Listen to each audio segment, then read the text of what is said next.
So this week we are going to be working on lesson 14 and 15 from module 1 Engage New York.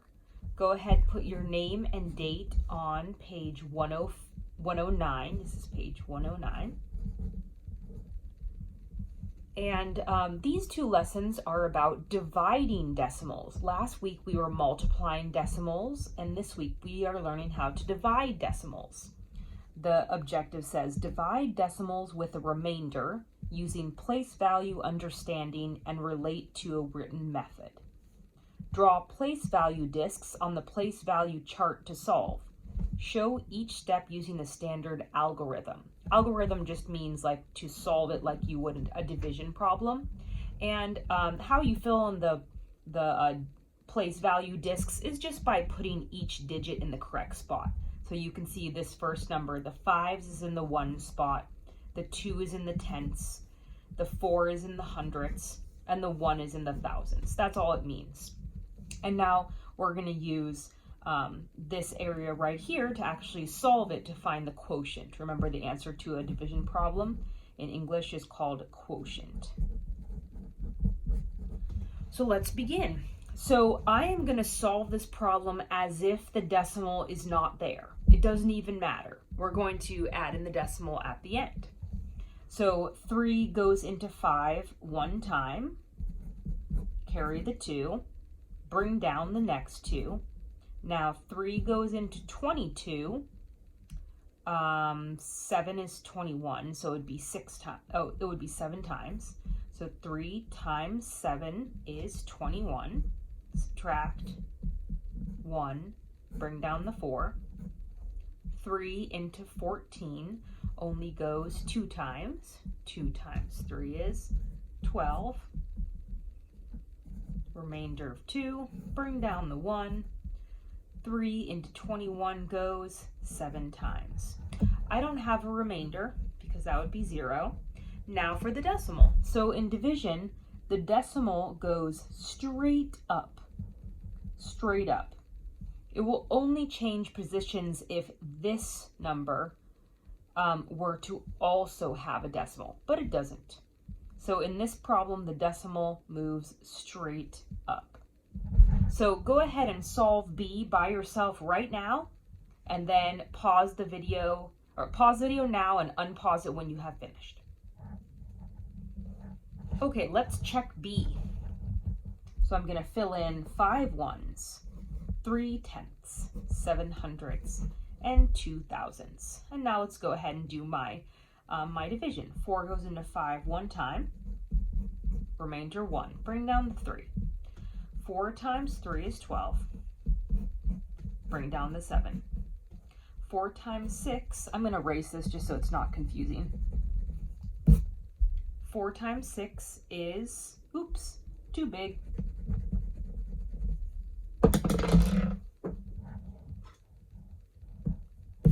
4 times 4 is 16. Oh, sorry, I got confused just now. So I brought down the 7, and then I did 4 times 4 is 16. I put it here, subtract, and I bring down the 2. 4 into 12 is 3. So again, no remainder because 12 minus 12 is going to be 0. Now I bring my decimal straight up, so my quotient is 1 and 343 thousandths. You read it. And now I forgot to have you read our quotient up here. You read this. 1 and 727 thousandths. Great job. Okay, turn the page to 110.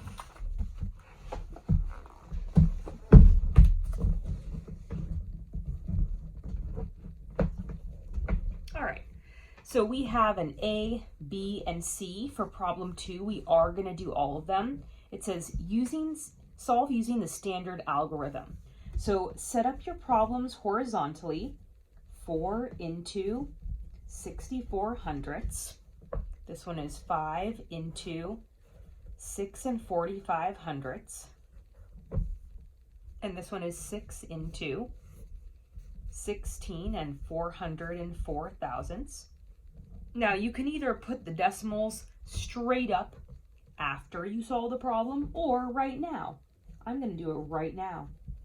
Doesn't matter if you do it before or after. What's important is that you don't forget to do it. And now go ahead and please pause this video, solve all three of the quotients, and then we'll check our answers together.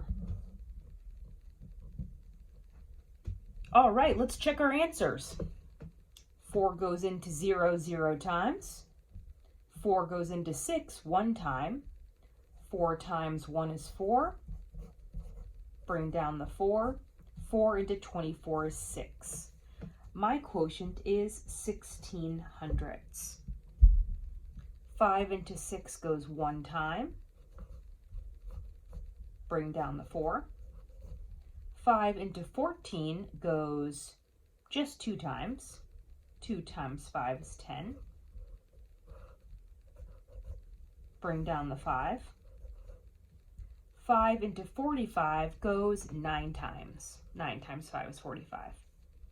And my quotient is 1 and 2900ths. You say it. Okay, C. 6 goes into 1 0 times. 6 goes into 16 2 times. 6 times 2 is 12. Subtract 4. Bring down the 4. 6 into 44 goes 7 times.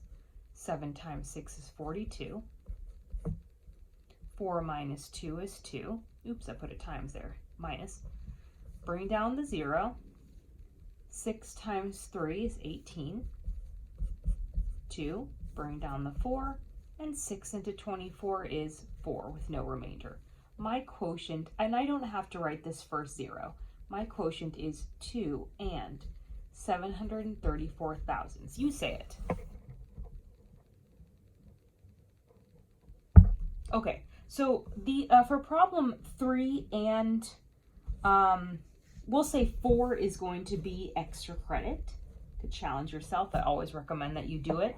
But required number 3, let's set it up together. Miss Mayuko paid $40.68 for 3 kilograms of shrimp. What's the cost of 1 kilogram of shrimp? Okay, so we need just 1 kilogram. She got 3 kilograms for that price. So this is a division of decimal problems. We're dealing with money. So we're going to be doing 3 into $40.68. My decimal is going to come straight up to the top, and go ahead and pause the video and solve. 3 into 40 and 62 cents.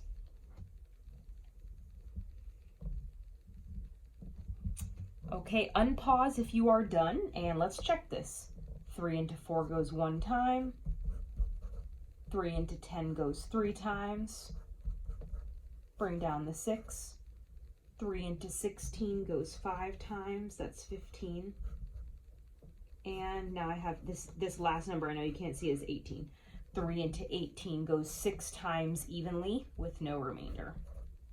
So the answer is, for 1 kilogram of shrimp, it would cost $13.56. All right. Number 4 is bonus. Otherwise, great job. You are done today.